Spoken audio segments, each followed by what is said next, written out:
Bem-vindos a uma nova temporada de 3 Egiptólogos entram num bar. Eu sou a Inês. Oi gente, eu sou a Luísa. Olá, eu sou o Guilherme. E estamos aqui reunidos para ler um livro da Agatha Christie. É o nosso primeiro livro do Clube de Leitura Egiptológico. É verdade, esperemos que o primeiro de muitos. Esperamos que sim. E, portanto, logo a primeira pergunta acho que deve ser: o que é que acharam do livro? Gostaram? Olha, Cri. eu gostei. Não. Eu gostei porque eu gosto de todos os livros da Agatha Christie, sabe? Não é uma coisa. Agatha Christie eu vou gostar. Mas não sei, eu acho que eu tinha expectativas um pouco diferentes. Sei lá, eu acho que pra aqueles de nós que já leram And Then There Were None, ou eu acho, não sei como é que é o nome em português. Eu tenho uma versão que se chama Convite para a Morte, mas é dos anos 80, portanto eu não sei se o título já foi alterado para a tradução em português. Talvez. A tradução direta seria algo como Não Sobrou Nenhum, alguma coisa assim, E né? no final nenhum, Então, e depois nenhum. Yeah. É o meu livro favorito dela. Também. Na verdade. Mas, não sei, para mim pareceu uma versão desse livro, só que no Antigo Egito. Então, sei lá, acho que poderia... Não sei, eu acho que esperava uma coisa um pouco mais diferente. Mas eu gostei, eu achei interessante. Sim, eu também gostei do livro. Claro que com algumas... Eu não lhe chamaria ressalvas, porque não se tratam de ressalvas porque é um livro de ficção, não é? Portanto, não tem o compromisso que tem, obviamente, um livro científico, não é? Mas eu gostei muito do livro no sentido em que, como a Luísa estava a dizer, é uma narrativa da Agatha Christie e sente-se claramente a escrita da Agatha Christie ao longo de toda a obra, só que passada no Antigo Egito, portanto tem esse aspecto curioso. É evidente que depois há um conjunto de dados que hoje em dia para nós nos parecem quase pitorescos, uns pitorescos, outros se calhar mais problemáticos, mas que também são reflexo de um tempo, não é? De um tempo em que o livro é escrito e em que o livro é publicado, e são também reflexo, aliás, do próprio tempo e da experiência de vida da autora, da Agatha Christie. Claro. Mas eu acho que foi uma excelente forma de arrancarmos o clube de leitura e é um bom livro sobre o Antigo Egito. Ou seja, já li ficções passadas do Antigo Egito muitíssimo piores. Sim, e mais recentes até. E mais recentes, sim. Eu também adorei o livro, amo a Agatha Christie, sou fã desde dos meus 12 anos, mas eu confesso que isto não é culpa dela, mas no geral, para mim, é sempre um bocadinho difícil ler ficção sobre o Antigo Egito, porque para mim é muito trabalho.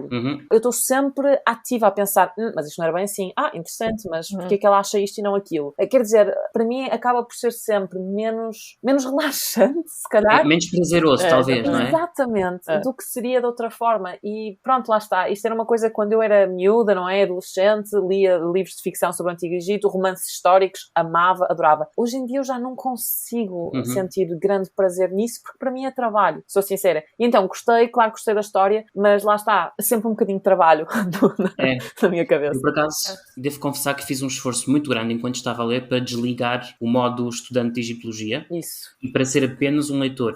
Fiz mesmo um genuíno esforço. Mas há coisas que a campainha soa mais alto. E de facto eu concordo contigo, Inês. Eu hoje em dia tenho muita dificuldade em descontrair com produtos de ficção, sejam eles literários ou audiovisual, que falem direto ou indiretamente sobre o Antigo Egito. Tenho muita dificuldade. Nem só ficção. Porque, pra mim, por exemplo, meu pai sempre reclama que eu odeio ver documentários sobre o Antigo Egito com ele. Eu não consigo, porque eu sempre falo, tá errado, sei lá o quê. E eu adorava ver esse tipo de programa quando eu era menor, né? Também. Sim, eu também. Mas agora, não sei se é porque eu lido com isso todo dia, realmente, ou se é porque eu, sei lá, fico achando erro em todo lugar, mas eu não consigo assistir. Mas depois é muito engraçado, porque o único filme com o qual isto não acontece é O Príncipe do Egito, do qual eu já confessei o meu absoluto amor aqui. Pronto. De facto não me acontece, vejo e sou outra vez uma criança só, quando vejo o filme. Para mim é o filme da Múmia, 1999. Pois, lá está, acho que se calhar cada um de nós tem o seu, não é? Mas é engraçado, porque ao mesmo tempo que eu penso, isto é chato, ou isto podia estar feito de outra forma, eu também não acho que faria melhor, atenção. Ou seja, que não se entenda deste meu discurso, tipo, mas tu escreverias um livro melhor que a Agatha Christie? Não. Claramente. Não.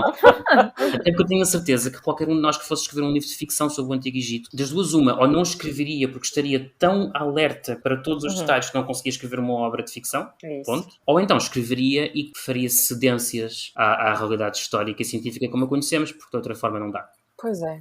Eu até pensei quando eu estava lendo que eu adoraria, sei lá, ter uma aula que girasse em torno do livro, porque eu acho que seria um instrumento muito bom pra isso, né? Sim, sem dúvida. Mas eu não sei, como eu disse, eu gostei, mas eu acho que pra gente que talvez que lida com o material de um modo científico seja mais difícil, né? Claro.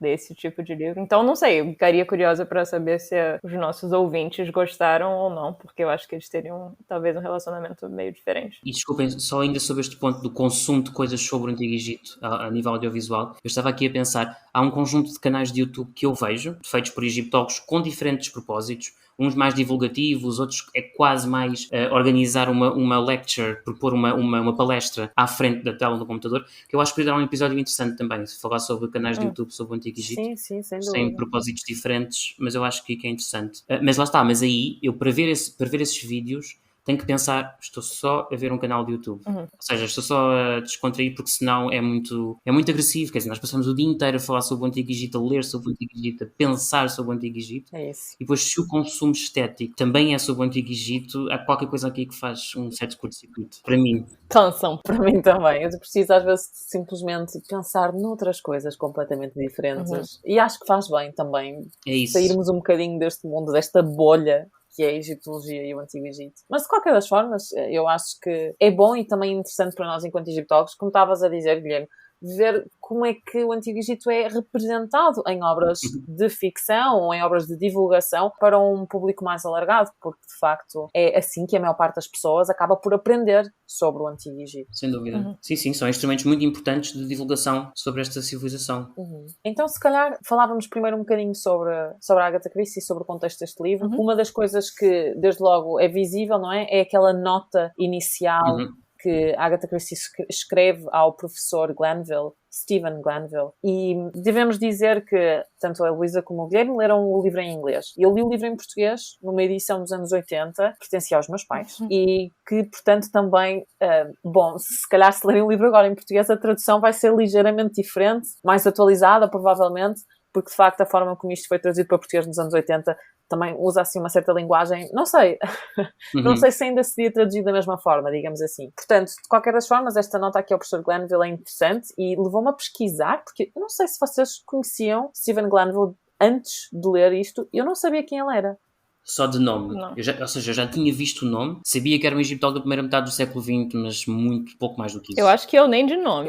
Nem de nome. Eu não conhecia mesmo. E então fiquei ainda mais interessada, não é? Porque não era assim um nome egiptológico, não é? Que tivesse na minha memória. Bom, o livro foi publicado em 1945 e a Agatha Christie então foi ajudada por este egiptólogo, Stephen Glanville, que pelos vistos foi professor de egiptologia no University College, em Londres. E é por isso que eu conhecia o nome dele, porque, pequena nota, eu vivo em Londres, quer dizer, eu vivo entre Lisboa e Londres, mas passo mais tempo em Londres há cerca de 4 anos, e quando estou aqui, a maior parte do meu tempo eu passo na biblioteca do Institute of Archaeology do UCL, e era aí que eu já me tinha cruzado com o nome dele, de facto. Pois, por isso é que sabias, porque de facto eu não fazia ideia, mas pelos vistos, o Glanville substituiu o Flinders Petrie. Portanto, o Flinders Petrie, que é um famoso arqueólogo, não só egiptólogo, mas também arqueólogo do final do século XIX, princípio do século XX, e em 1935 o Petrie reforma-se e o Glanville é que o vai substituir no University College. E depois, em 1946, um ano depois deste livro ter sido publicado, Glanville torna-se professor na Universidade de Cambridge.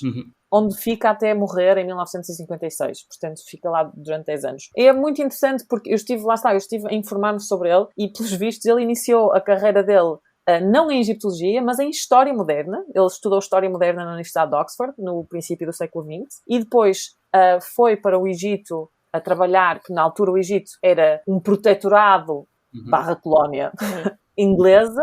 Ele foi trabalhar para o governo inglês do Egito, ok? E, entretanto, quando lá estava, em 1923, convidaram-no para vir participar numa escavação em Amarna. Imagina simplesmente estás no Egito. Em 23, ainda por cima. 23.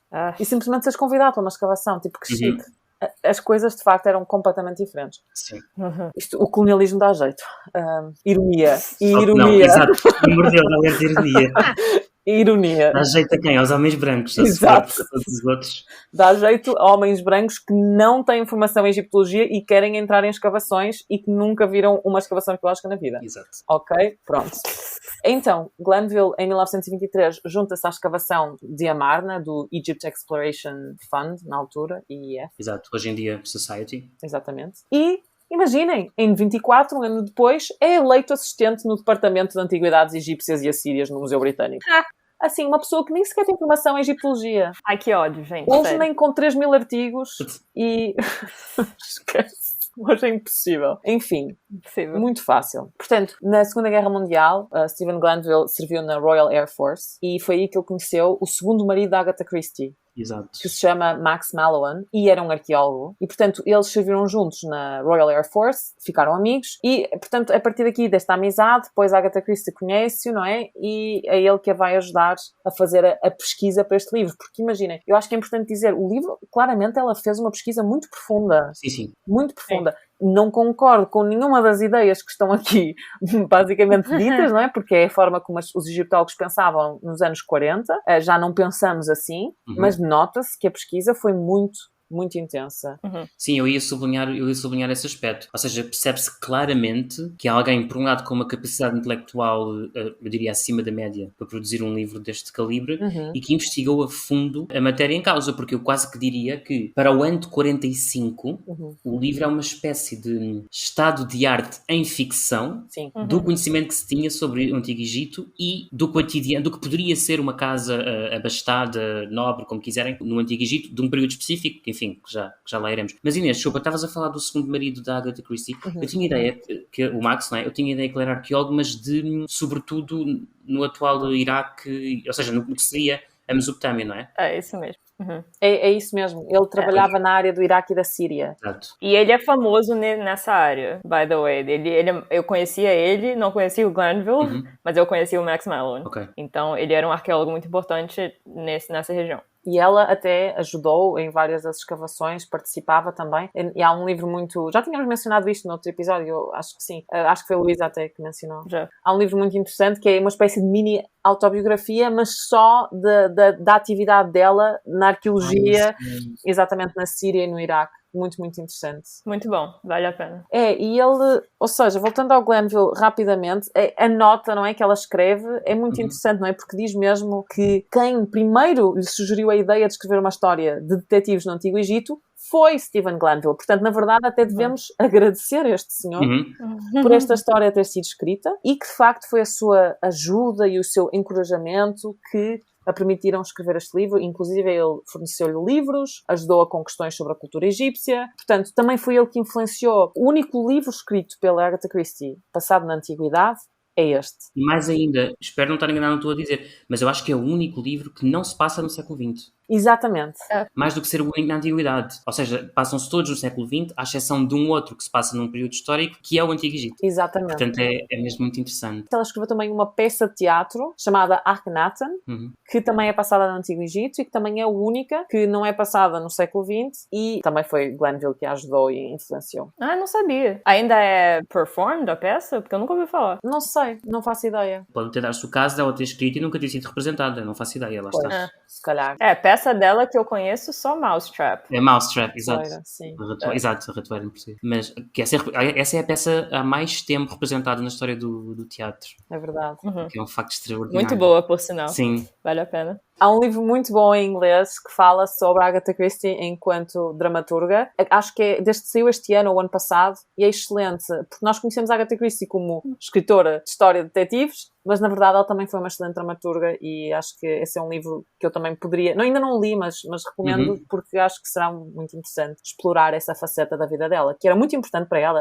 Ela sentiu uma ligação muito grande ao teatro. Portanto, se calhar falávamos um bocadinho sobre a Agatha Christie. Nasceu em 1890 e morreu em 1976 e, bom, foi uma das mais importantes escritoras de mistérios e histórias de detetives dos últimos 100 anos. Na verdade, foi ela que ajudou a definir aquilo que seria o género do mistério clássico, em que a história de detetive basicamente era como se fosse um puzzle. Todas as pistas que eram dadas ao longo do livro permitiriam, em teoria ou em princípio, que o leitor ou leitora pudesse descobrir quem era o assassino ou a assassina no final do livro.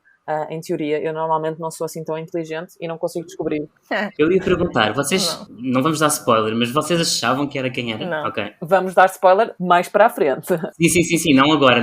Mas achavam que era, enquanto liam a obra, achavam que seria esta pessoa assassina? Eu suspeitei eu suspeitei entre este e outro. Okay. Havia dois, mas eu não acertei porque estava indeciso entre os dois. Ok. Eu mudei de ideia umas 10 vezes, eu fiquei muito irritada. Toda vez que eu mudava de ideia, eu ficava super irritada com ela, porque, tipo, que ódio. E geralmente, não sei, não que eu acerte todo o assassino quando eu leio o livro da Agatha Christie, obviamente. Infelizmente, não sou um criminal mastermind, mas, não sei, geralmente eu tenho uma noção um pouco melhor. Nesse eu fiquei completamente, assim, sem ideia. Aí no final, quando eu percebi um pouco antes da revelação, porque aí já tava um pouco óbvio no final, mas enfim, eu sei lá, fiquei muito irritada. No final já não havia grande escolha. Pois é. Exato. Não, porque todo mundo tinha morrido, Exato. né? Mas, Portanto, pois é. sim, é verdade. Eu acho que ela é muito boa, porque apesar... E é isso que eu adoro histórias detetives, mas o género clássico. Não tanto thrillers, mas gosto muito deste tipo clássico de histórias detetives. Porque as pistas estão lá, mas há tantas formas de uma pessoa se distrair ou se abstrair da pista que está a ser dada, que às vezes é muito complicado. Na maior parte dos casos eu fico sempre surpreendida que é um assassino, portanto. E depois quando a revelação chega, é quase como se recuasse assim 10, depois 20, depois 30, depois 50 páginas. Realmente havia este elemento, houve esta expressão, houve esta fala deste personagem. Exatamente. É uma narrativa muito bem urdida. Muito bem, muito bem. E os detetives mais famosos, claro, da Agatha Christie são o Poirot e a Miss Marple, que não aparecem no Antigo Egito, como é óbvio. Não era uma obra de ficção científica, de viagens no tempo e etc. Viagens no tempo. Já pensou o Poirot aparecendo no Antigo Egito? Ia ser um desastre, ele ia ficar desesperado. E odiar. E odiar, nossa. E sobre a vida pessoal dela, se calhar faz só sentido dizer que o Max Malone foi o segundo marido dela, casaram em 1930, ele era 13 anos ou 12 anos mais novo do que ela, e então na altura era assim um bocado estigma, não é? Era normal os homens casarem-se com mulheres muito mais novas, mas mulheres casarem-se com homens mais novos, enfim, havia muito estigma, havia muito tabu à volta disso, e então ela sempre se sentiu assim um bocadinho mal, não é? Com a situação, um bocado desconfortável, mas de facto eles eram... por aquilo que ela escreveu nas suas autobiografias, não é? Davam-se mesmo muito, muito bem. Ele trabalhava no Iraque e na Síria, ela acompanhava-o nas escavações e escrevia também. Aliás, escreveu um livro muito famoso também, Morte na Mesopotâmia, que também é um excelente livro, que não é na Mesopotâmia antiga, mas é numa escavação no século XX. E acabei de comprar minha próxima leitura. Excelente. Então, nós tínhamos pedido aos nossos ouvintes e às nossas ouvintes que enviassem perguntas ou dúvidas, comentários, e basicamente este episódio é formulado à volta dessas questões que nós recebemos, à volta desses comentários. Portanto, não vamos responder especificamente a perguntas, mas aquilo que vamos falar aqui sobre hoje são que nós achamos importante, mas também algumas das dúvidas que nos foram colocadas. Eu acho que podemos começar pela nota da autora, não é? Que nos diz que este livro foi influenciado por um conjunto de cartas que são conhecidas como as cartas de Ekanact, e são cartas que datam do início do Império ou Reino Médio, portanto cerca de 1961 a 1917 a.C., e que foram encontradas num complexo funerário, no entulho de uma das câmaras funerárias desse complexo, em Der al-Bahri, que hoje é Luxor, antiga Tebas, em egípcio, Waset. Para quem já esteve eventualmente no Egito, Der al-Bahri é onde fica o belíssimo templo funerário de Hatshepsut, aquilo que é construído, digamos assim, em três terraços, e portanto, só para situar quem eventualmente já possa ter estado, foi nessa zona, foi nesse sítio arqueológico que num dos túmulos foram encontradas estas cartas. Em Der al-Bahri, apesar do templo de Hatshepsut ser do Império Novo, temos, no entanto, outras estruturas arquitetónicas e funerárias do Império Médio e até de outras cronologias. E estas cartas, como a Inês estava a dizer, datam do início do Império Médio e foram descobertas pela equipa de outro egiptólogo também conhecido da primeira metade do século XX, que foi Herbert Winlock, não é? Exatamente. Que trabalhava, se não me engano, ao serviço do Metropolitan Museum of Art. Exatamente. Nova Iorque, onde se conservam de resto. Sim. Só uma é que está na posse de uma pessoa privada, não é? De resto está tudo no Museu Metropolitano de Arte de Nova Iorque. E a escavação foi em 1921, 1922, portanto, como a Agatha Christie diz na sua nota, já quase cerca de 20 anos passavam entre a descoberta, a tradução destes papiros e o livro que ela depois escreveu e publicou em 1945, que serve então de base para esta história. E não se sabe, eu acho, como que as cartas acabaram nesse complexo funerário, e eu acho que já falamos sobre as cartas em si em um episódio anterior, né? Acho que já mencionamos. Mencionamos, talvez. Mas é importante realçar, eu acho que são arquivos muito importantes porque nos dizem realmente um pouco sobre a vida cotidiana desse sacerdote. E embora tenham sido encontradas em um contexto funerário, nos dizem muito sobre a vida dos egípcios e claramente ela partiu desse ponto, obviamente com a ajuda do Glanville, para criar essa narrativa. Sim, porque é importante dizer que Ekanakte é o nome da pessoa que tinha escrito estas cartas. Como a Luísa disse, foi encontrado num complexo funerário, mas assim no entulho, portanto, como é que elas foram lá parar? Terá sido acidental? Será que caíram as cartas do bolso de Ekanakte e ficou no meio do entulho de uma das câmaras? A tumba não é do Ekanakte, né? A tumba não é dele. Há um senhor chamado Messer. Pois é. Exatamente. Portanto, não é o túmulo de Ekanakte, não. E é interessante porque o túmulo é de um senhor chamado Messer, mas a estrutura, o complexo tumular, pertence a um vizir, eu não gosto de dizer esta palavra, a um chati. Chati é o homem, basicamente, o segundo homem com mais poder no Egito. Portanto, primeiro temos o rei e depois temos o chati, que normalmente é traduzido como vizir. Se quiserem uma comparação muito grosseira, insisto, muito grosseira com os sistemas políticos atuais, seria uma espécie de primeiro-ministro, ou seja, é quem está na segunda posição hierárquica da administração e do governo do Egito. Exatamente. Mas vizir, já agora, é um termo que vem do Império Otomano, portanto é um bocadinho como harém, são termos com uma carga orientalista muito pesada e que nós gostamos de evitar neste podcast, como já dissemos anteriormente. Exatamente. Mas que são termos usados na academia normalmente. Sim, ainda são utilizados, mas eu acho importante, eu pelo menos não gosto de os utilizar, não critico necessariamente quem utilize, cada um faz as suas escolhas, não é? Mas acho importante, eu prefiro utilizar o egípcio, chati, era o nome dessa posição, não é? Que era dada às pessoas que ocupavam essa posição. E esse chati, esse primeiro-ministro, entre aspas, chamava-se Ipi. E é interessante porque Ekanakte era um sacerdote funerário de um senhor chamado Ip. Portanto, será que Ekanakte era sacerdote funerário nesse complexo funerário de Ipi? E foi assim que as cartas foram lá parar, porque lhe caíram do bolso, porque ele as perdeu, qualquer coisa? Não sabemos. Ou os depositou deliberadamente ali, também existe essa hipótese. Também, sim senhor. Porque, claro. ou seja, tal como o personagem, bem, eu não diria o personagem principal, mas tal como um dos personagens deste livro, agora da Agatha Christie, Ekanakte era um sacerdote funerário, ou seja, era alguém que estava responsável pelo culto funerário na estrutura tumular funerária de um determinado indivíduo. Ou seja, uma pessoa morria, tinha expectavelmente, se tivesse posses para isso, construído o seu túmulo, mas isso não bastaria. Era preciso que o culto àquela pessoa permanecesse. E então havia um conjunto de funcionários encarregues dessa função cultica, que seria então garantir todos os dias, enfim, com a periodicidade que seria desejada e esperada, garantir esse culto. E então havia este conjunto de homens, porque assim, também há mulheres sacerdotisas funerárias, e eventualmente, mas enfim, vamos dizer que eram quase sempre homens. Maioritariamente, exato, sim. Maioritariamente homens, e que faziam esta função, tal como Imhotep no livro é precisamente esse seu trabalho. E por isso é que o senhor pobrezito anda para trás e para diante, porque tem que ir fazer o culto a um túmulo, depois tem que ir mais para norte, enfim, como quem lê o livro saberá. E portanto, Ekanakte também tinha esta função, esta profissão, se quiserem dizer entre muitas aspas, de ser sacerdote funerário. Podem também, eu acho que no livro até se diz Ka-priest. Exato, sacerdote do Ka, exatamente. Que é importante agora explicar o que é o Ka. Ai, não. Ok, mas... Ai não, porquê? Porquê é que ele diz ai não? Porque Ka é um termo antropológico egípcio de suma importância, de tradução impossível, na minha opinião. Exato. Foi traduzido já por alma, duplo. Duplo é, apesar de tudo, o que eu gosto mais. Essência.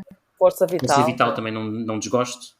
Alma é que de longe é o que eu mais rejeito. Alma é péssimo. Alma é péssimo. Aliás, como o Ba, alma é péssimo. Mas enfim, desculpem. Fazendo assim uma antropologia muito rápida do Antigo Egito, o ser humano no Antigo Egito seria constituído por 5 elementos: o nome, a sombra, o corpo, digamos, o Ba e o Ka. Se calhar podemos fazer um episódio depois só sobre estes 5 elementos, mas só para não perdermos tempo agora, mas só em relação ao Ka. O Ka seria então esta espécie de duplo, no sentido em que era uma força vital do indivíduo que passava a residir na estátua funerária do indivíduo e que, de alguma forma, precisaria de continuar a ser cultuado e alimentado depois da morte do indivíduo. Portanto, é um elemento antropológico que já existe em vida, porque o ser humano, quando nasce, já nasce com o seu Ka. E, por exemplo, temos representações do deus Renum, que é um deus com a cabeça de carneiro, e que é um deus oleiro, a esculpir, por exemplo, no caso da Hatshepsut, a esculpir Hatshepsut e o seu Ka, portanto já nasce com o indivíduo, mas que assume uma importância muito vital depois da morte. A principal diferença do Ka para o Ba, se é que posso dizer isto assim de forma rápida, é que o Ka fica preso, entre aspas, na estátua. Portanto, precisa de receber as ofrendas, os alimentos e o culto. Ao passo que o Ba é um pássaro com cabeça humana que entra e sai do túmulo quando quer. Portanto, é movível, digamos. Ao passo que o Ka fica a residir na estátua. Portanto, como fica a residir na estátua, tem que ser cultuado. Para ser cultuado, tem que haver um conjunto de funcionários, de pessoas que prestam esse culto. E por isso é que vocês viram no livro, pelo menos em inglês aparece Ka, por isso, não sei, Inês, não sei se na tradução que Sacerdote Ka. Sacerdote Ka. Não traduziram para outro termo? Não, mantiveram Ka. Okay. Sacerdote Ka é como ficou. O que eu acho que esta opção é uma das melhores, ou outra opção pode ser sacerdote funerário, como nós dissemos. Exatamente. Porque no fundo é isso, é um culto que se presta depois da morte do indivíduo. Exatamente. É interessante porque, de facto, voltando à ideia das cartas, não é? Uhum. As cartas foram encontradas seladas. Elas estavam seladas ainda, não tinham um selo, tinham um fiozinho à volta. Bom, isso, de certa forma, parece dizer ou foi ali colocado de propósito ou foi perdido, não é? Não parece que tenha sido, sei lá, um vento que as trouxe ou assim, uma coisa qualquer, não é? Tipo, mas é interessante. E é interessante também que nessas cartas percebemos, como vocês estavam a dizer, que a família de Ekanakt, tal como a família de Imhotep, estão num sítio diferente de onde Imhotep passa a maior parte do seu tempo, de onde a Ekanakt trabalha. Portanto, a Ekanakt passava muito tempo em Tebas, o Asset, mas a sua família parece ter vivido provavelmente na zona do Fayum, onde era a capital, digamos assim, onde era a capital egípcia durante o início do Império Médio, durante a 12ª dinastia. Por isso é que há essa comunicação, e acho muito interessante porque nas próprias cartas de Ekanakt, ele parece muito controlador, parece uma pessoa super controladora. Parece insuportável. Insuportável, sempre a dar ordens sobre tudo, sempre a relembrar as pessoas que ninguém... Muito machão, muito machão. A dizer, ninguém tem o direito de reclamar, sou eu que faço isto, vocês é que têm que me ouvir. Portanto, ele é que é o ganha-pão, e ele até está a ser muito generoso.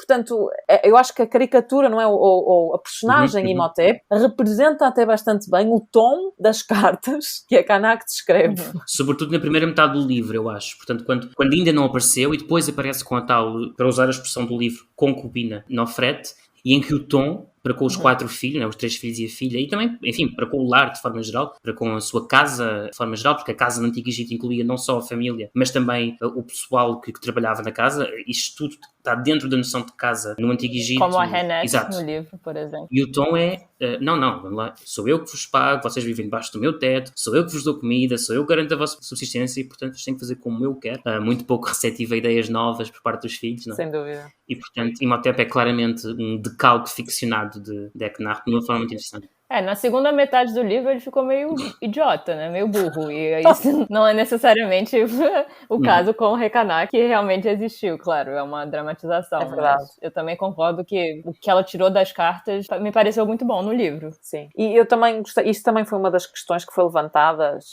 pelo público, foi a questão do contexto histórico. O momento histórico que é mencionado durante o livro é o final do primeiro período intermediário e o início do Império Médio. Portanto, o primeiro período intermediário, aquela ideia de desordem, caos, o país não está unificado porque há vários governantes regionais que controlam o Egito, e o Império Médio marca então essa unificação do Egito, e havia muito na egiptologia dos anos 40 essa ideia que, de facto, o primeiro período intermediário tinha sido um período de guerra, instabilidade, caos, quase uma idade das trevas do Antigo Egito, praticamente, e que hoje sabemos que não era assim. Exato. Bem diferente. Sim, hoje sabemos que é de facto um período de desfragmentação política, portanto com várias chefaturas, com... Eu até diria descentralização política, sim, não é? Porque sim.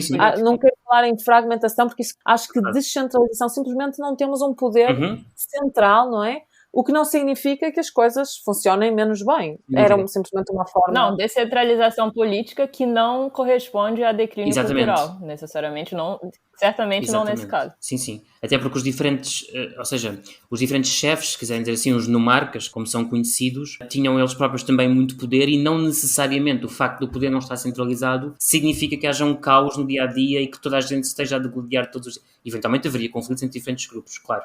Mas não significa que seja esse pano de fundo escuro, caótico, bélico, como foi retratado durante muito tempo na egiptologia, baseado em fontes textuais que foram escritas depois do primeiro intermediário, nomeadamente no Império Médio e depois também no Império Novo em relação ao segundo período intermediário. Ou em fontes da época que tinham uma função de legitimização, né? Então, escritas pelos líderes locais, eles mesmos falando que eles próprios tinham salvado a sua cidade e tal, porque obviamente tinham essa função de aumentar o seu status, né? Então também não podemos confiar nessas fontes. E uma coisa importante que eu acho que é o Horik que fala na história é que a figura de Nebheptah-Mentuhotep, que era o rei do sul, que acaba reunificando o Egito. Então ele realmente existiu, só que no livro isso é mencionado como, não sei, um episódio histórico que, assim, curto. Foi resolvido de imediato, né? Que também sabemos que não é o caso, e que o primeiro rei da 12ª dinastia, sabemos que ele continuava tentando pacificar o país e tal, mas Nebheptah-Mentuhotep, no Antigo Egito mesmo, era considerado a figura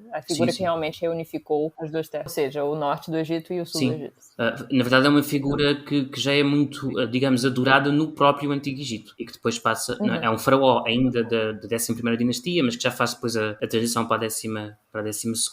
Portanto, lá está. E para o Reino Médio, né? Exato, é isso. Estamos neste período de transição entre o que se convencionou chamar primeiro período intermédio e o que se convencionou chamar Reino Médio ou Império Médio, lembrando sempre que os egípcios não acordaram um dia a dizer agora estamos no Império Médio, como é óbvio, não é? Claro. Portanto, tudo isto também já falámos aqui do nosso amigo Manetão, da divisão dinástica e etc. Portanto, sempre lembrando que tudo isto são convenções. E a Agatha Christie utiliza-as muito bem no seu livro. Sim. Lá está, para as ideias da época, estão muito bem, da época dos anos 40, estão muito bem retratadas, porque de facto era essa a narrativa. Lá por o país estar, entre aspas, unificado, não significa que não haja guerras, não significa que não haja problemas internos. Quer dizer, esta ideia de que, pronto, está unificado, paz absoluta. Não é realista, nem sequer faz sentido nenhum. Não podemos ter essas ideias de que período intermediário horrível, Império Médio, tudo bem, estava tudo a correr lindamente, toda a gente se amava, eram todos amigos. Quer dizer, não corresponde à realidade de nenhuma cultura, eu acho. Quer dizer, há sempre desavenças em qualquer momento. É importante realçar isso. Como a Inês disse, a Agatha Christie escreve sobre o Antigo Egito de acordo com o contexto histórico dela, né? E eu acho que nós vemos isso em vários aspectos do livro, um deles sendo o primeiro período intermédio, sendo esse período caótico, mas também nós vemos isso em outros aspectos, por exemplo, como a vida cotidiana dos egípcios era vista naquela época, inclusive no papel das mulheres, né? E Inês, eu acho que você se interessa muito por esse assunto, não sei se você queria falar. Sim, eu fiquei desde logo fascinada, não é? Porque, eu já vos disse isto antes de começarmos a gravar, eu fiquei com a ideia de que este livro demonstra mais sobre a ideia do Egito dos anos 40 do que, de facto, aquilo que era a vida no Antigo Egito, ok? Demonstra muito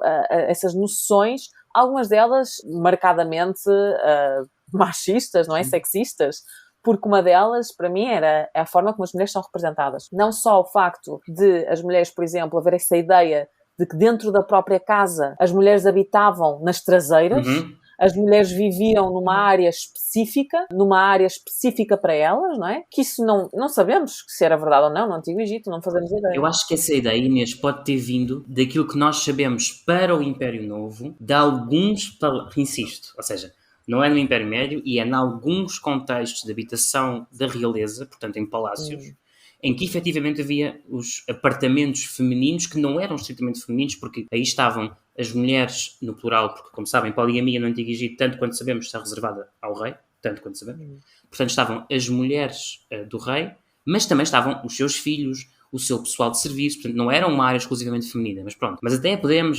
chamar de apartamentos femininos, e foram esses apartamentos femininos que foram interpretados na egiptologia como o harém, baseado numa concepção do Império Otomano, de que o Egito também fez parte, enfim, vamos dizer, da Primeira Guerra Mundial, embora com alguns problemas no final do século XIX, com algumas tentativas de independência, o que aliás justificaram, em teoria, a invasão do Reino Unido em 82, isto é, em 1882, quando há uma primeira tentativa de independência face ao Império Otomano. Mas, portanto, para vos dizer, como o Egito estava inserido nesta matriz, digamos, otomana oriental, quando os arqueólogos descobriram que efetivamente havia uma zona, insisto, no palácio, não estamos a falar de casas do dia-a-dia, no palácio do rei, no Império Novo, em que efetivamente habitavam as mulheres com o seu pessoal e os seus filhos, a associação imediata foi, então isto é o harém, isto é equivalente ao harém otomano, que é outra realidade. Nada a ver. Onde efetivamente há uma ideia, pode haver uma ideia de uma exclusão maior, e ainda hoje se chama harém, aliás, na bibliografia. Isto para dizer que eu acho, Inês, desculpa ter interrompido, mas eu acho que pode ser daí que veio para a Agatha Christie esta ideia. Sim. De de que haveria, ou Agatha Christie, ou até mesmo para o próprio Glanville, talvez. Claro. Ou seja, esta ideia de que as mulheres habitariam apartadas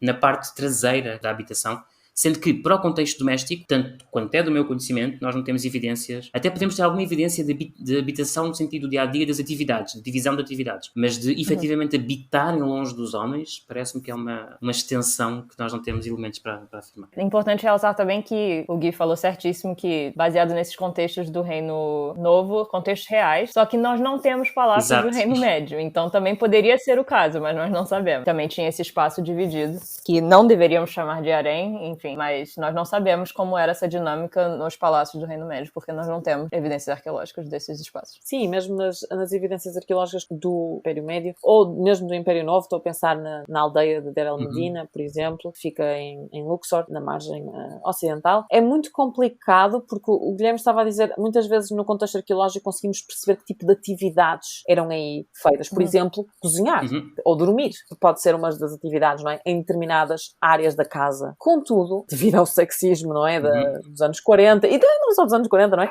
Essa ideia de que, ok, se aqui é a cozinha, é onde as mulheres viviam, porque os homens não cozinham.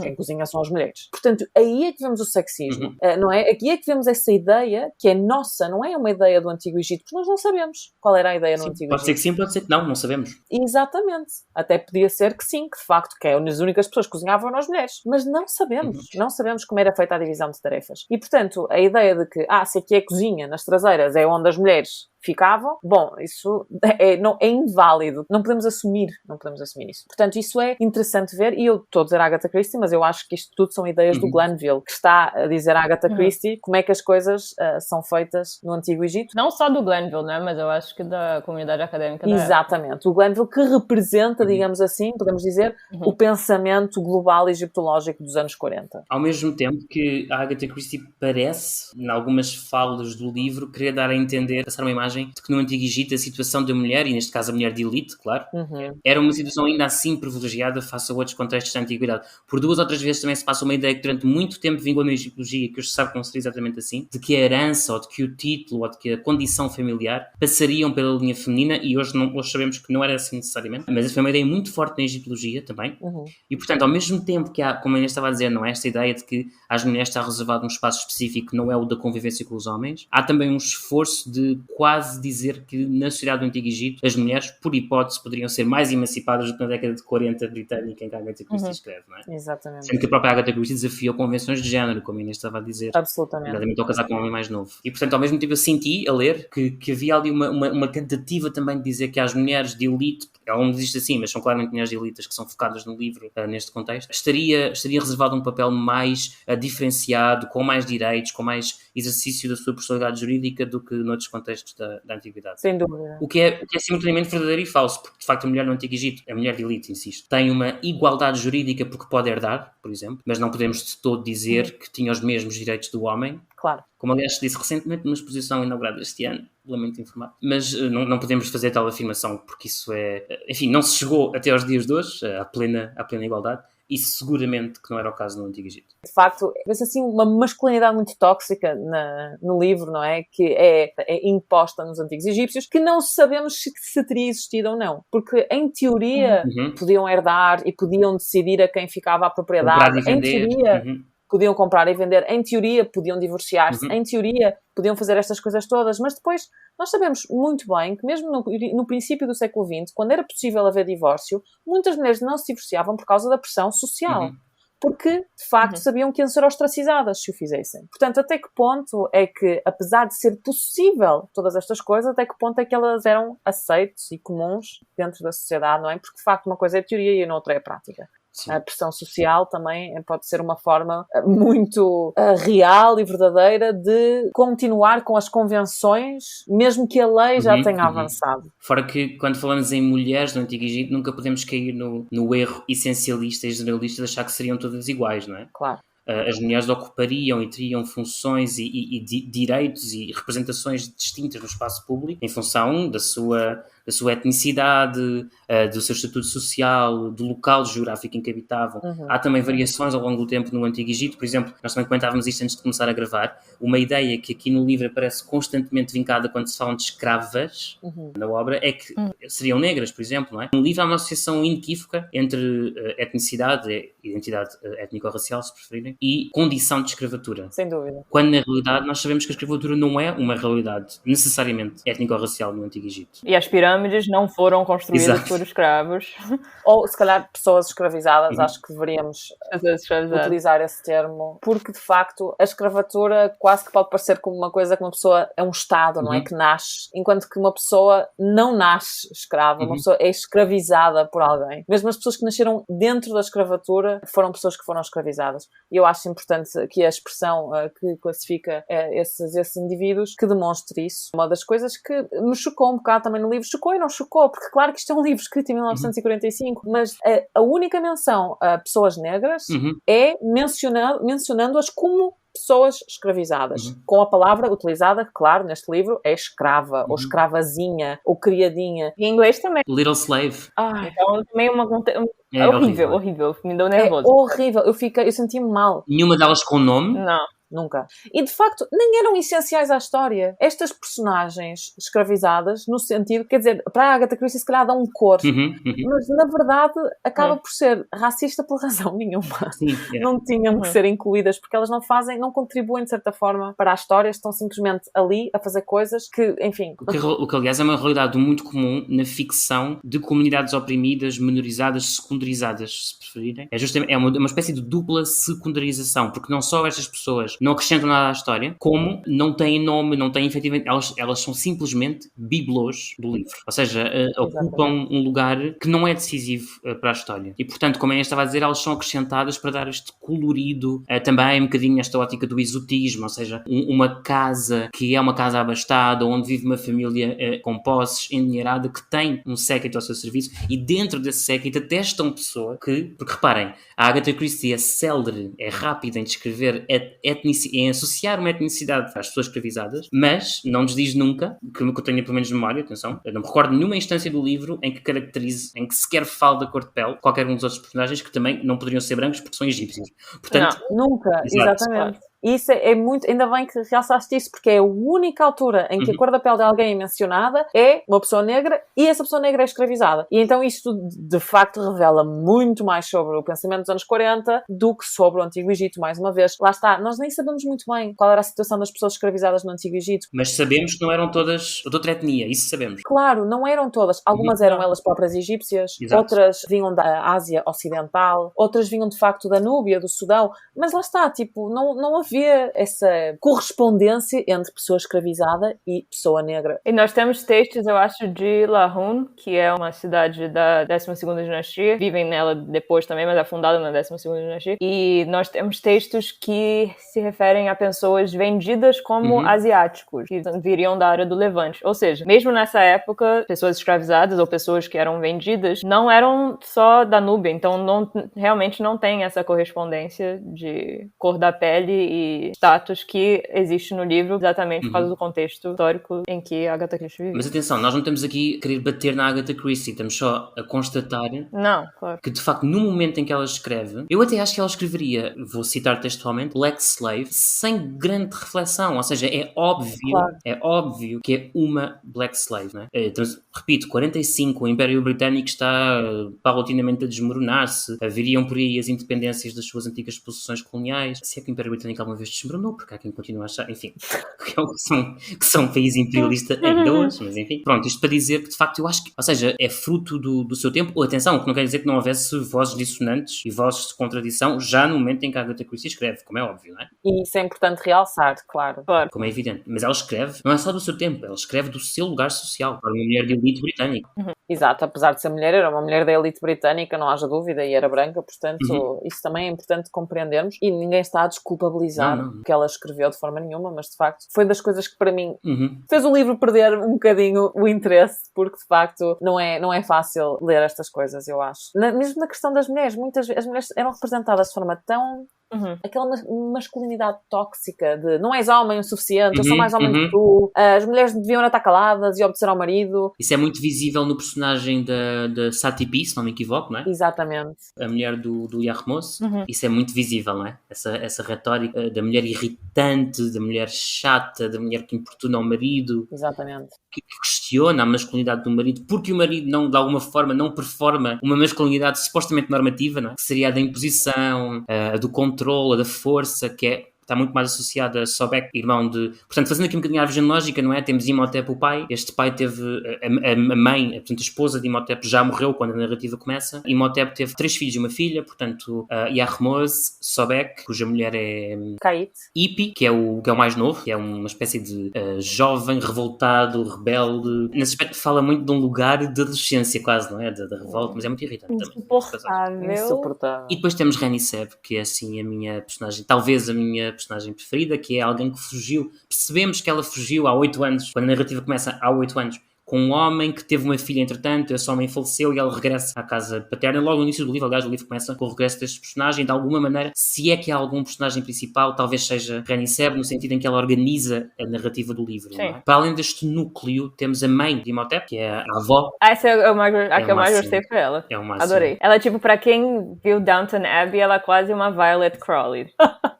E eu achei interessante o personagem dela nesse contexto do que estávamos falando do papel da mulher, né? Ela é uma exceção. Sim, é muito matriarca, não é? Pois é. E eu achei muito interessante também por esse lado. E ela e o Rory também, mas ela é como se fosse a figura do detetive. Ela que desvenda. E depois acaba por morrer porque sabe demasiado, não é? Coitada. Eu fiquei muito triste quando ela chama-se Essa. Eu fiquei muito triste quando a Essa morreu, a avó. E o Ori, que nós temos mencionado, era um escriba, ajudante do Imhotep, do sacerdote funerário, e que também era muito amigo da família. E faltam-nos só apresentar mais 2 personagens. Uma que é a Hanet, que é precisamente, atenção, uma criada, mas que não está na condição de pessoa escravizada, lá está, e portanto não sabemos qual é a cor de pele dela. Ou seja, e tem nome, portanto reparem que há mesmo, isto não é uma coisa que nós estamos a inventar, é mesmo na própria construção da narrativa, é assim que as coisas estão organizadas. E a Hanet também... Gente, calma, comentário idiota. Com a descrição da Hanet, eu só pensava na Isma. Também. Adoro a Isma. Que é aquela velhinha insuportável. Enfim, então pra mim a Hanet é a Isma e eu só me imaginei essa velhinha inca no livro. Mas enfim, continue. Mas é isso que eu ia dizer. Ou seja, eu ia dizer que, mais uma vez, o leitor, ou a leitora, ou a pessoa que lê, melhor dizendo, é obrigado a não gostar das mulheres. À exceção talvez de Rani Seb e dessa. Ou seja, elas são tão irritantes. Então a Annette os verbos que são mais usados em inglês para descrever é whining, shrilling, ou seja, tudo coisas que são reclamando em voz alta, guinchando, ou seja, os verbos são tão fortes para caracterizar a forma como ela fala, e ela é tão irritante e diz coisas tão absurdas. Eu queria que ela morresse, eu tava torcendo para ela morrer. Exato. Morre mais para o fim. No final. Sim, mas viveu demasiado tempo. Nossa, podia ter morrido na primeira página, teria sido melhor. E ela é uma personagem muito irritante. E depois é sempre também esse lugar servil, não é? Sou muito dedicada, invisto muito no serviço à família, mas eu sei de coisas.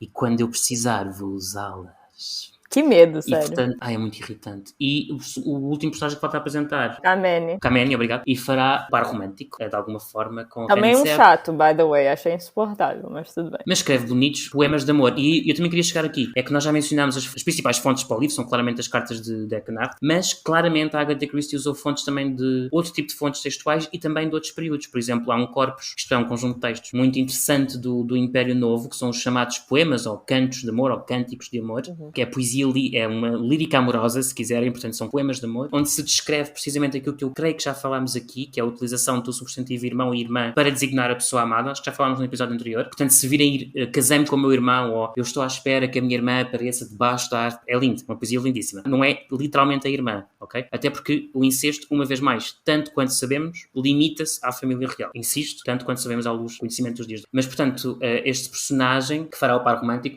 ok, às vezes é um bocado irritante, concedo isso, Luísa, mas ele utiliza versos bonitos que são excertos de cânticos de amor que efetivamente existem no Antigo Egito. Não são do Império Médio, tanto quanto sabemos os mais conhecidos são até os Ramessidas, portanto do Império Novo, nas dinastias 19 e 20, portanto, uns bons anos à frente, mas é interessante como são incorporados numa situação de romance no livro. E atenção, quando eu digo que nós conhecemos da poesia ramessida, eu não tenho como afirmar que não havia outro tipo de expressão escrita e literária amorosa no Império Médio. É muito provável que existisse. O que nós conhecemos e as formas textuais que nós conhecemos conhecemos datam do período de remessa. Mas eu adoro. Aliás, um dos primeiros trabalhos que eu fiz na minha vida sobre o Antigo Egito, em contexto escolar, em contexto de faculdade, foi sobre a lírica amorosa e eu adoro. Eu também gosto muito. E portanto não ficas escandalizados com o irmão e a irmã, porque não são irmãos e irmãs. E eu acho que ela até explica isso, a Agatha Christie até explica isso no princípio. Sim, tem uma nota de rodapé. E falando de outros tipos de texto que ela utilizou, outra forma textual, não é? São as cartas aos mortos. Que de facto ela até redige uma carta aos mortos lá para o final do livro, portanto muita gente a morrer, pensa-se que o culpado disto, e não introduzimos essa personagem principal, não é? Mas pensa-se que o culpado seria Nofret. Nofret foi outra palavra péssima, concubina, uma palavra horrorosa. Mas olha que é uma boa tradução, porque em inglês o que aparece é concubine, portanto não alteraram na tradução. A tradução de facto foi boa, o livro é que de facto utiliza palavras que não deviam ser utilizadas. Mas anos 40, ok, tudo bem, era assim que as pessoas falavam. De qualquer das formas, Imhotep tem uma idade um bocado mais avançada e, entretanto, decide tomar uma concubina. Ou seja, em vez de... Eu não percebo essa ideia da concubina, em vez de se casar novamente... Eu também não entendo, porque ele era viúvo, eu não percebo porque é introduzido assim. Uma vez mais eu acho que é o contexto orientalista. Deve ser, porque não faz sentido. Os egípcios, quando, se alguém falecia, casavam-se, não tomavam concubinas. Isso é uma coisa que poderíamos dizer que os reis egípcios, de facto, praticavam poligamia, tinham várias esposas, Agora, a ideia de concubinas, mais uma vez, é muito Império Otomano, muito orientalista, muito não correspondente à realidade egípcia, ou pelo menos não daquilo que sabemos. Atenção, ninguém está aqui a dizer que o homem egípcio era todo ele absolutamente fiel. Agora, não. A ideia de chegar a casa com uma concubina e de a apresentar nesses termos é muito esquisita para o Antigo Egito. Muito estranho. Eu fiquei...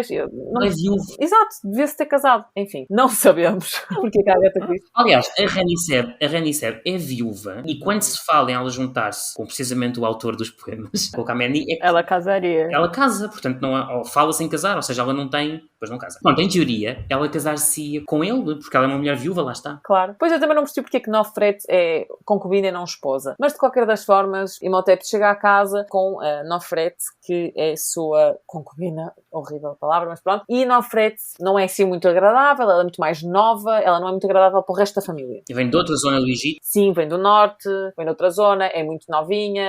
Aliás, Rani Semba até diz que são quase na mesma idade, que é super creepy.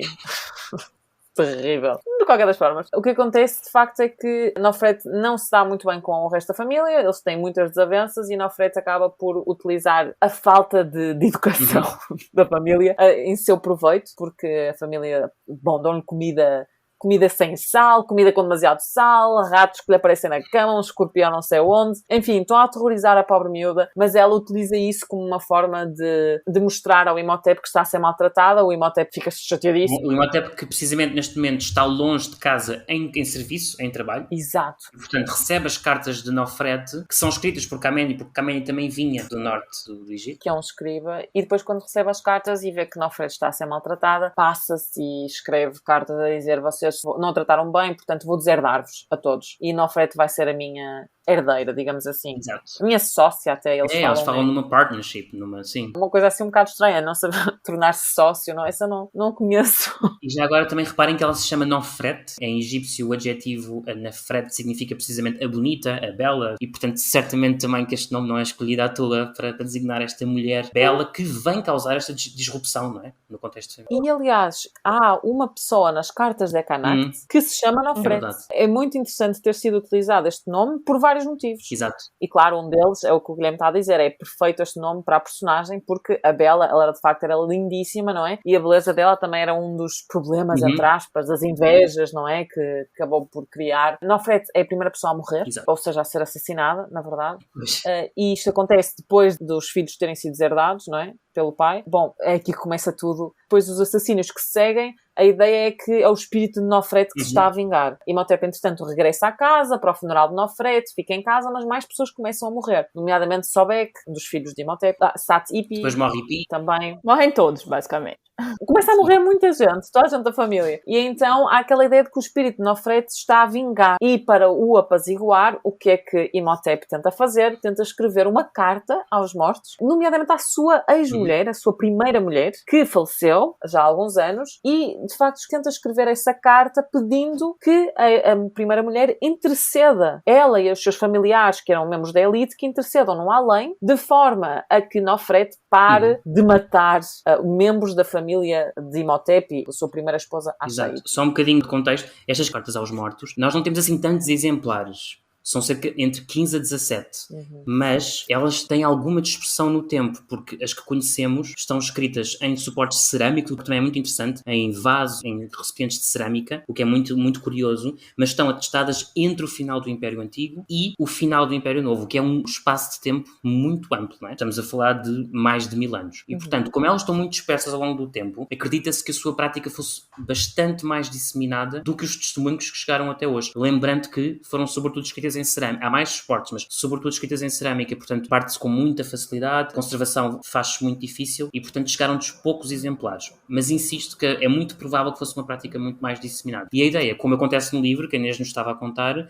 é precisamente uma espécie de negócio com alguém que já morreu para convencer um outro alguém que também já morreu a não atazanar a vida à família que permanece viva. É um exemplo muito claro, por um lado, da crença no além, claramente, não é? Porque aqui é uma crença com um objetivo muito pragmático, que é resolver um problema. E os problemas que nós temos nas cartas, há várias, nestas 15 a 17 cartas, são de diferentes ordens, de saúde, mas também de disputa de propriedade, por exemplo. Sim, sim. Para que a minha irmã não me incomode mais com este assunto do terreno que o meu pai me deixou, que na verdade ela está a querer roubar-me o terreno que me foi deixado. Ou seja, muitas destas questões da dinâmica de economia familiar, de heranças, mas também, como eu dizia, questões de saúde. E são um exemplo interessantíssimo de comunicação em dimensões ontológicas, digamos, ou seja, de existência diferentes, e de comunicação com o defunto, que eu acho super interessante. E depois, claro que isto existe em muitos outros contextos humanos, não é? Basta pensar, por exemplo, no Dia dos Mortos, no México, por exemplo, Sim. que também é um momento de interação, não é? Entre vivos e mortos, mas estas cartas já estão atestadas em recipientes de cerâmica, o que por si só já é bonito. E depois o conteúdo é mais uma janela aberta para o dia-a-dia de algumas famílias, de algum contexto, né, das famílias egípcias. E aliás, no livro, a carta é inscrita num vaso, num recipiente cerâmico. Portanto, eu acho que é nestes detalhes que se vê que, de facto, a investigação foi bem feita. E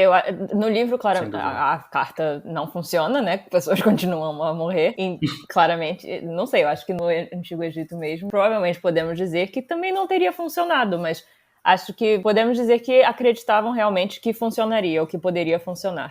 Agora, uma coisa que me interessou muito no livro, alguns personagens, eu acho que a Essa, por exemplo, e até o Imhotep, que eu achei interessante, porque ele é um sacerdote, comentaram em momentos diferentes que eles não acreditavam em certo Deus, ou que não acreditavam no poder dos sacerdotes, talvez. E isso me levou a pensar um pouco sobre como que nós, acadêmicos, geralmente interpretamos a religião egípcia, né, no passado, e se realmente podemos assumir que todo mundo acreditava em tudo, né, que no livro não é o caso, mas é uma pergunta impossível de responder, porque nós não temos fontes desse tipo que expressam dúvidas sobre deuses ou dúvidas sobre a instituição religiosa, mas eu acho que é uma coisa muito importante para lembrar, né, porque só porque nós temos as fontes oficiais da religião do Estado, por exemplo, não quer dizer que todo mundo acreditava em tudo. Claro, e aliás o mais provável é que isso não tivesse acontecido, porque, quer dizer, o mais provável é que houvesse gente que acreditasse e houvesse gente que não acreditasse, como acontece hoje em dia e como sempre aconteceu um pouco por toda a história da humanidade. Aliás, eu até diria que uma das provas textuais, entre aspas, de que nem toda a gente acreditaria em tudo, passa-se muito pelos cantos de arpistas. Aqueles cantos que vemos muitas vezes, datados até do Império Novo, acho que a grande maioria, muitas vezes em túmulos ou estelas, que dizem, por exemplo, ninguém sabe o que é que acontece depois da morte. Ninguém sabe o que é que nos vai acontecer, o que é que resta destes grandes sábios, o que é que resta destas pessoas e dos seus túmulos.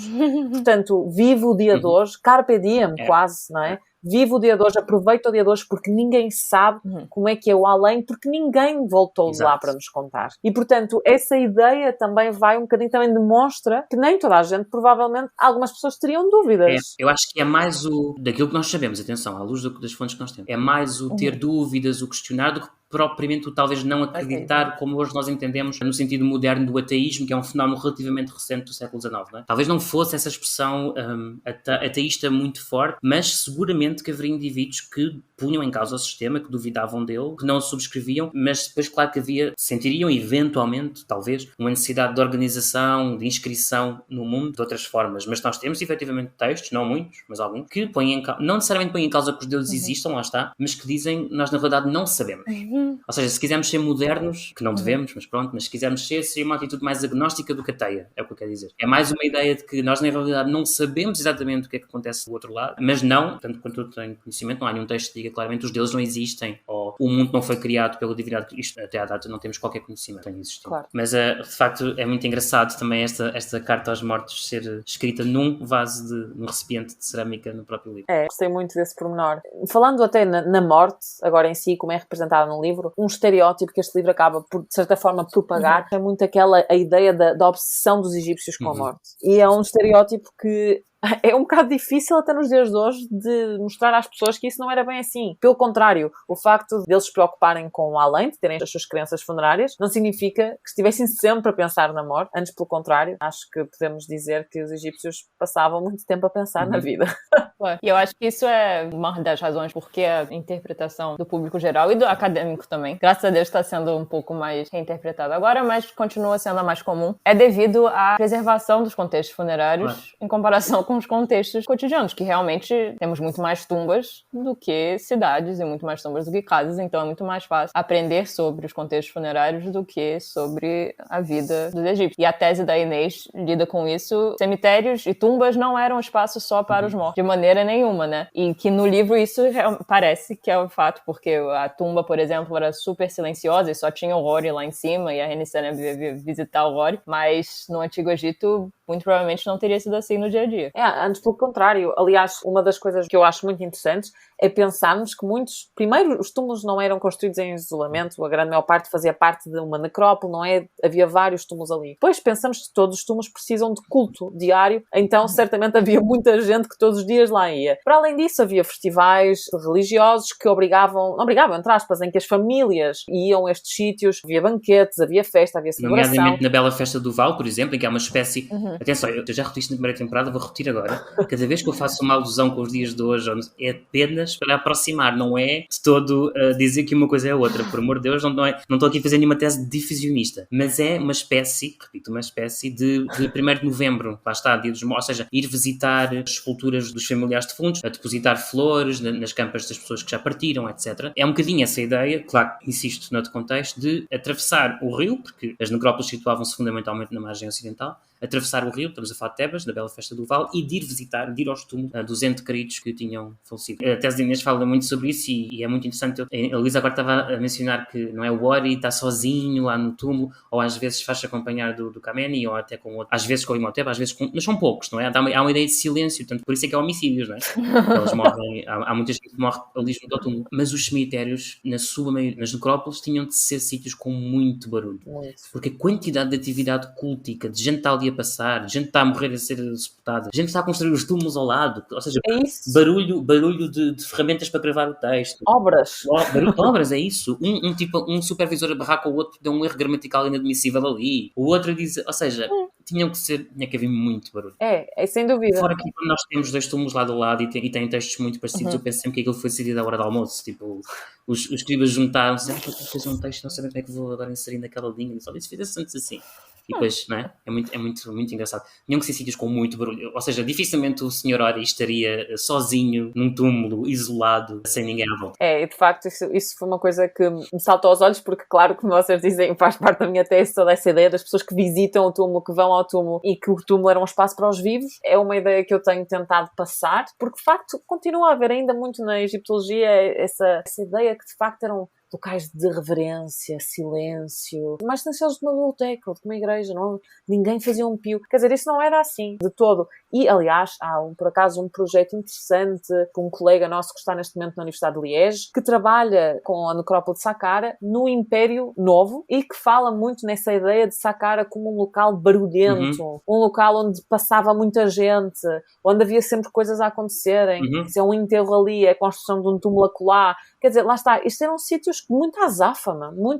E nós é que temos essa ideia de que, porque de facto, quando nós vamos a um cemitério, não é? É um local silencioso, se toda a gente fala baixinho, deixa umas florzinhas, mas se calhar não faz muito barulho, e isso não seria necessariamente a realidade egípcia. O que não quer dizer que não houvesse depois dentro dos túmulos câmaras que seriam seladas para a eternidade, mas ou seja, temos que pensar no túmulo, enfim, estou a falar disto, a Inês fala disto muito melhor do que eu, mas temos que pensar no túmulo como uma unidade também diversa e compósita dentro de si, em que, dependendo do período histórico, havia estruturas, câmaras, isto é, salas específicas do túmulo que eram para ser fechadas e para nunca mais ser abertas, mas havia outras câmaras que era suposto suposto serem frequentadas, visitadas, porque senão, aliás, onde é que se prestava o próprio culto, não é? É verdade que depois, no Império Novo, no caso da realeza, as coisas separam-se, não é? Porque temos um templo funerário e temos um túmulo. Mas estamos a falar da realeza, não estamos a falar de indivíduos privados. Claro. Eu acho que é importante realçar que nós, hoje em dia, sabemos que esses espaços funcionavam dessa maneira, mas que é muito difícil reconstruir essas experiências. Sem dúvida. Sim. De barulho, de cheiro, porque, obviamente, não são preservadas no contexto arqueológico, né? Então, lendo um livro como esse, eu falei antes que eu gostaria de usar esse livro para dar uma aula um dia, porque ele é tão vívido, mas eu acho muito importante realçar e enfatizar mesmo que isso não é um aspecto que a arqueologia nos permite reconstruir. Na maior parte, né? Tem coisas que realmente, por exemplo, às vezes a gente acha vestígios que indicam o que era bebido, por exemplo, em um contexto específico, ou vestígios de flores, então sabemos que talvez tivesse um certo aroma em algum lugar. Mas é muito complicado. Então eu acho que esse livro realmente dá uma visão do Antigo Egito muito importante, mas também que não é completamente fiel, porque nós não sabemos como essas coisas eram na antiguidade, infelizmente. E eu nem acho que o livro se predisponha a isso, ou seja, eu não sinto que em algum momento a Agatha Christie diga o Egito era assim, isso não sinto. Não, claro. Mas eu acho que às vezes quando a pessoa lê, dá essa impressão. Claro. Pois, e é por isso que é bom discutirmos enquanto especialistas e demonstrarmos que há mais para além disto, não é? Isto é uma visão por uma pessoa durante os anos 40 em Inglaterra, não é? Que escreveu o livro assim, mas de facto há muitas coisas que simplesmente não teremos resposta. Mas sim, aquilo que em inglês chamam soundscapes, smellscapes, portanto, se quiserem, paisagens auditivas, paisagens olfativas, paisagens sensoriais. A arqueologia sensorial é uma área em expansão, uma área muito interessante. Sim, todas essas interpretações são ligadas à escola, e agora eu vou falar errado em português, provavelmente, porque eu só sei inglês, fenomenológica, gente, é isso? Tá certo! É muito criticada, às vezes, porque realmente é uma reconstrução, às vezes, muito solta, digamos, porque, enfim, às vezes não temos os resquícios necessários para fazer tais reconstruções, mas que eu acho muito importante, e pelo menos muito do meu trabalho acaba indo por esse viés fenomenológico, claro, não de uma maneira meio maluca, mas, não sei, eu acho muito importante porque aí nós não perdemos esse aspecto mais real da vida mesmo, porque sim. Eu acho que é um excelente ponto de partida. Pois é. E eu já disse isto antes também aqui. Nós, o que temos de fazer, acho eu, quer dizer, quem sou eu para termos de fazer, mas eu acho que uma das coisas que temos de fazer, quero dizer, é perguntas. Claro. E, portanto, a pergunta pode ser como é que cheirava um túmulo. Mesmo que depois não seja para chegar a uma mega conclusão daquelas que é publicada na National Geographic com um barulho de trombetas e tambores e rufos. Não é nada disso, é permitir-nos com seriedade, à luz das fontes que temos, fazer perguntas. Claro. É fazer perguntas às fontes, é fazer perguntas à realidade, não é anunciar descobertas extraordinárias.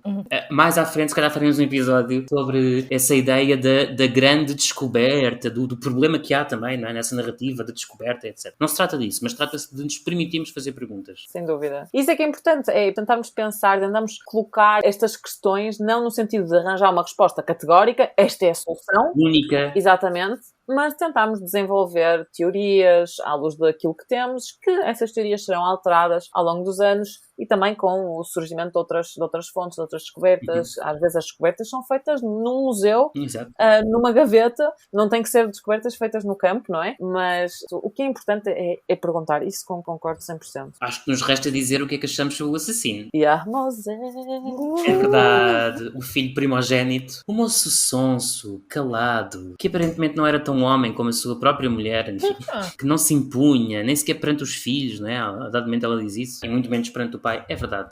É este rapazito que se vai envenenar até a si próprio em doses suficientes para saber... Eu direi essa parte. Em doses suficientes para saber que não vai falecer com aquele veneno. E é verdade. É este. Um verdadeiro gênio, eu diria. Um verdadeiro gênio. Bem, mas assim, eu suspeitei. Quando ele é envenenado e não morre, Sim. Eu achei estranho. Estranho. Devias ter falecido. Eu achei estranho, mas ao mesmo tempo achei que a Agatha nos estava... A Agatha é ótimo também.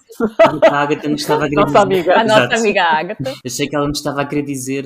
Também se descreve todo o processo médico que está ligado à magia também no Antigo Egito. Ou seja, foca-se nas substâncias tomadas, nos encantamentos recitados para a cura do doente. E efetivamente achei que a Agatha estava a dizer, vejam que um morre e o outro está vivo, portanto havia uma certa percentagem de eficácia, digamos, na prática médica egípcia. Achei que era isso que ela estava a querer dizer. E eu não esperava realmente que quase todos morressem até o final do livro. Então, quando a minha BFF Agatha não matou o Yamose, eu achei, então ela tá maneirando um pouco, Mas não, matou o resto todo. Então, tipo... Foi-se uma chacina, foi-se um massacre, de facto. facto. E depois chegava ao fim e já quase não havia ninguém para ser o assassino. Aí só podia ser. Já havia para aí 3 pessoas apenas. Sendo que depois o próprio assassino é morto. Pelo Ori. O Ori mata Yarmoze. Com arco e flecha. Muito Robin Hood, gostei. Mas o Yarmoze é de facto... Os caladinhos são os piores, pá. Pois é.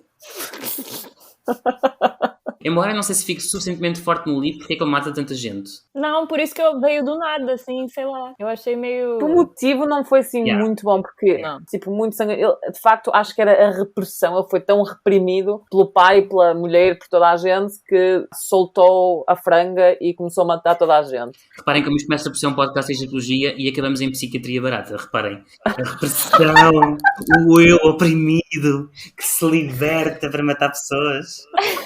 Adoro. Ele teve um psychotic break, não me pergunte qual é o termo em português, porque eu Sim, um surto psiquiátrico. Isso! Ele teve um surto psicótico. Ou psicótico, pois, exato.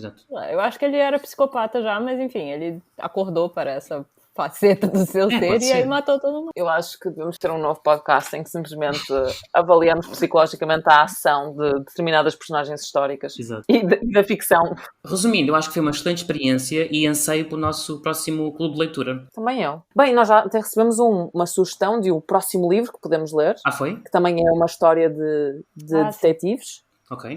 Sim, no Instagram houve alguém que sugeriu lermos O Mistério da Cruz Egípcia. Ok. Que também parece interessante. Eu, por acaso, já tenho esse livro em casa à espera de ler. É de quem? Hilary Queen. Ok. Mas pronto, acho que já foi assim uma boa apreciação deste livro. Um episódio um bocadinho mais longo do que o habitual, mas acho que era necessário. E podíamos ter falado muito mais coisas também. Ai, sem dúvida. Portanto, se calhar eu queria só deixar aqui um apelo. Acabei de escrever um livro. Comprem o livro! Comprem um livro. Propaganda. Portanto, se puder fazer aqui uma pequenina propaganda, é um livro pensado para todos aqueles e aquelas que estão interessados no Antigo Egito, em aprofundar os seus conhecimentos, mas também sobre a egiptologia, e que tenta passar informação assim de forma divertida e descontraída, mas ao mesmo tempo que tenta desmistificar e desconstruir alguns conceitos e algumas crenças assim erróneas sobre o Antigo Egito. Eu falo sobre muitos dos temas que falamos aqui, portanto, se gostam dos nossos podcasts, gostarão do livro também. E como se chama o livro, Inês? O livro chama-se Como é que a Esfinge Perdeu o Nariz? E como pode ser adquirido, Inês? Pode ser adquirido em todas as livrarias do mundo. Não, estou a brincar, não pode. Neste momento só vai estar à venda em Portugal. No futuro, julgo eu que estará disponível no Brasil através da Amazon. De qualquer das formas, fica aqui a propaganda feita. E espero que gostem do livro se lerem. Vão gostar, claro. Vamos todos gostar. Obrigada, amigos. Bom, e como sabem, pedimos sempre isto no final, mas se nos puderem avaliar, onde nos ouvem, seria ótimo, porque assim também conseguimos chegar a mais gente, a mais pessoas que estejam interessadas em nos ouvir balbuciar sobre o Antigo Egito e a egiptologia. Portanto, deixem os vossos comentários. Já sabem que nos podem sempre contactar através do e-mail podcast.egiptologia@gmail.com. Estejam à vontade para nos mandar comentários, sugestões, perguntas, enfim. E se quiserem enviar-nos a vossa opinião para o e-mail sobre o livro, ótimo. Ótimo, sim. Pronto, acho que é isso. Até à próxima. Beijocas. Obrigada, gente. Beijos. Tchau, Deus. Tchau, tchau.